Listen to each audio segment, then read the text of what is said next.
Today, I'm going to be showing you how I use the volume profile to manage my trades in NAS, entries and exits. So with that said, we're going to get straight into it. Now, the first thing we're going to do is a brief recap on last week's analysis. All this, by the way, is in the playlist, so you can just binge through them all and see how we're tracking the NAS, okay, up to the most current video. So they're definitely worth a watch, especially the thumbnail that you're going to see at the end of this video as an end screen. So let's just get into it. So right now we're on the 4-hour time frame, okay, and last week when I did the video, okay, a couple things were taking place and a couple things were different. So for example, the first one is this area right here was a low value node, and now that has turned into a semi high value node, right?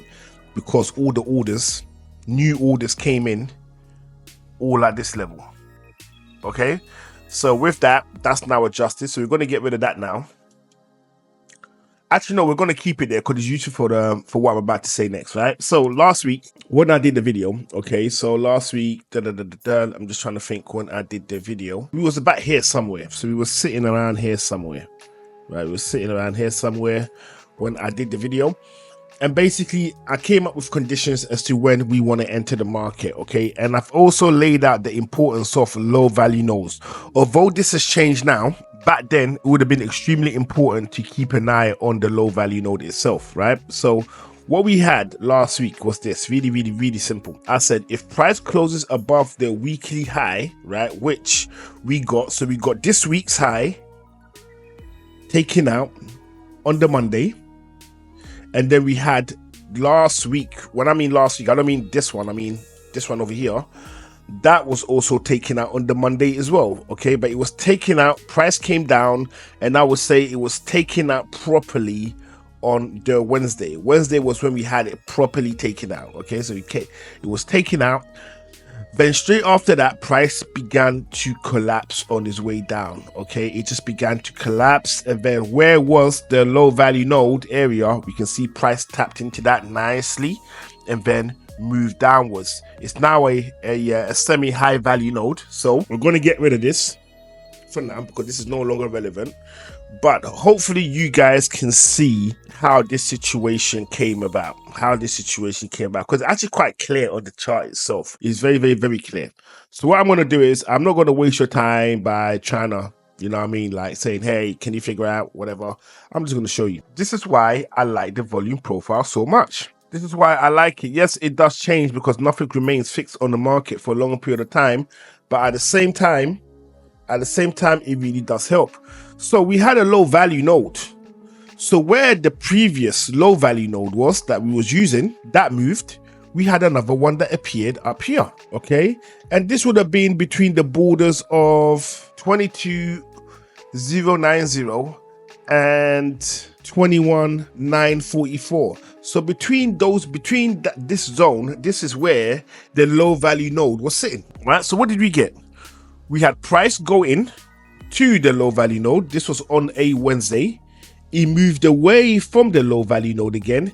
It came back and tapped in.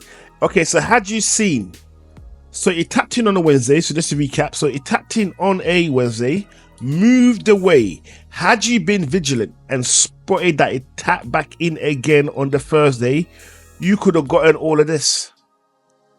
Right, it's not a big move. However, that would have shown that you was actually paying attention on the market and not blindly following weekly highs and weekly lows. Why? I use weekly highs and weekly lows as a guide, but I got to use other tools in the toolbox to make sure that I'm facing in the right direction. I have to. Other than that, everything is just gonna go. It's just gonna go wherever left. So that's the word that we use in England, right? So when we say left, it means it's gone bad, right? So price tapped in, low value node, and started to move away, right? So now we're here right now. At the same time, this low value node that we dragged from, that we spotted from last week is still pretty much active. That hasn't changed at all. And what we have right now is price is now moving away from this low value node area. We have a nice bounce to the upside, okay? We have a nice bounce to the upside, and We have a candle that has opened above this low value node area right here. And now we're waiting to see where it's going to close. So let me jump into the 1 hour and see how this looks. Okay, so based on this, right? Based on this, as a matter of fact, just go into the 15 minutes. See how it actually looks. So on the 15, it kind of looks something like this. It kind of looks something like this.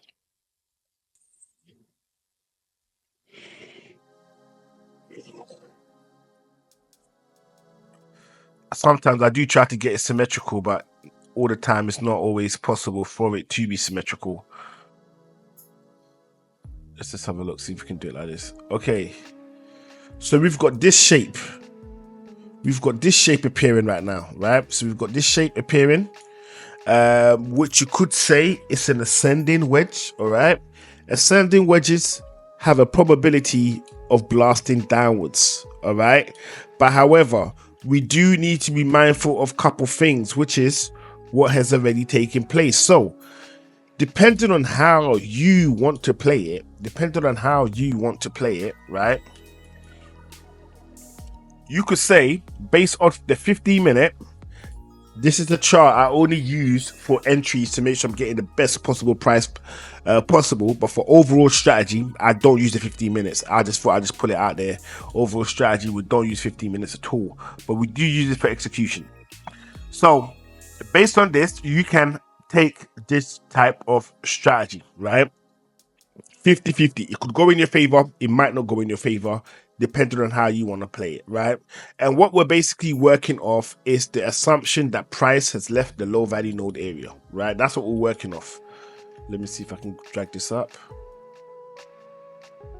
Right, price is attempting, yes, price has left the low value node area. As we can see, price is still above it even when I drag the low value node up, right?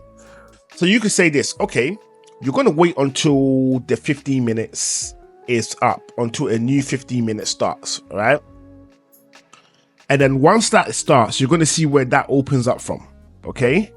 If it's still above this level right here, so if it's still above, if it is still above 21.66.7, okay, you can feel comfortable in jumping in with a buy, right? And your target basically will be this. You would want to lock it in, say we get it from here, you want to lock it in from here, and say you want to drag it to the boundary at this level right here. You would be looking at 274 pips, right, to the upside. That will be your gain if you get it right, okay? That will take you straight to the boundary of the volume profile itself, okay? No, sorry, of the high value area of the volume profile, okay? And we then wait to see what happens next after that. That's if you do it on the 15-minute, okay? Personally, I will use the 15-minute for entry, but I will not use it as a way to influence my decision. So it would be a thing of, I'm looking for buys or I'm looking for sells, and the 15-minute is going to give me the best possible pricing for me to get in on that. Now, if I go to the 1 hour, you can see that there is a lot of build up in this area right here. There's a lot of build up in this area, like really small pinhead candles. I mean, look at it from this area right here, okay? So we have lots of tiny, well, not a lot, but a decent amount for us to be worried, right? We have too many tiny little candles sitting in this area for me to feel comfortable right now. So with that, I'm like, okay, I definitely want to see a close above this level before I even consider doing anything. And even that close above doesn't really fill me with too much confidence. And the entry, especially if I'm looking for a buy and I'm trying to target the boundary of the high value area within the volume profile, the pips levels is enough, but I think if I waited a little bit longer, I might get a better opportunity, right? So I'll jump into a higher time frame. I'll go to say 4 hours. Let's see what the 4 hours is telling me. The 4 hours is basically painting a really nice picture. It's painting a positive picture in terms of what I plan to do. So first we have a bullish candle, this black one right here, a bullish candle to the upside. We're waiting to see what this one is going to finish on in the next 4 hours. Okay, so we're going to get that one at 7 a.m. That's 45 minutes from now. Hopefully the video will be out by then, so at least you can see it, right? And we want to see where that closes above. If it closes above this level right here, okay, I would be comfortable in taking the buy, and I will understand the risk involved in what it is that I'm doing, right? If this video happens to be out by 7 a.m. in the morning, if it happens to be out, I doubt it will be, probably closer to 8 than 7. But if it is out and you do watch it and you decide you're going to jump in because of what I said, right? That's not very smart. Don't do that, okay? What you want to do is you want to cross-reference everything I've just said to make sure it makes sense before you do anything. Because although I am passionate and I have spent time learning about the markets, there is one thing that I can tell you right now: mistakes do get made, right? And mistakes will continue to be made because market is dynamic and these things will happen. So what I want you to do is double check everything, right? Make sure it all makes sense before you do it. That's what I encourage all of my viewers to do, because that's what I do when I watch other people's channels. I just don't sit there and say, oh, because this guy said XYZ, that must be true. No. I need to go double check. I need to make sure it makes sense and that I understand what I'm doing, so that when it goes wrong, at least there's lessons in that I can take away from it. If I don't know what it is I'm doing, there is no lessons other than don't listen to this guy. Do you know what I mean? And I'd rather you kind of figured it out in the way that I've put it out to you, because it's so much more beneficial to do things in that way. Okay, so in a few minutes we're going to find out if we can take buys in this location, right? And once that situation presents itself, we would then hop in. But at the same time, we need to be mindful overall of the week, right? Of the week, what has taken place. So it's fair to assume last week's Friday, this was the weekly low, this level right here. Okay, so weekly low came in at 21.45.4, and the weekly high came in at 22.071, right? We need a close above or below one of these levels before we make a decision in the longer plays in the market. So this is where the technicals is really trying to shift towards, right? We want to be able to lock in a market for a real long period of time. I'm talking a good solid couple of weeks, not just couple days. And we're trying to avoid weekend swap fees and all of that. We're trying to play like the big boys, okay? So we don't want to care too much about the weekend, the overnight swap fees. What we do care about is that we lock in at the best possible prices and ride it for the longest possible time. So once we get certain levels close, especially where market is right now, okay, so especially where market is right now, this would then help us decide what direction we need to move in. So the first thing that I would want to do is so my bias would be this, because I'm looking for a discount. I would want 21.461 to be taken out. That's this level right here, okay? I would want price to make his way somewhere down to this zone here, right? That is where I want price to go. I would want price to come anywhere to 20.820, right? If we get price in this range over here, then I know, okay, I could now start looking to lock in.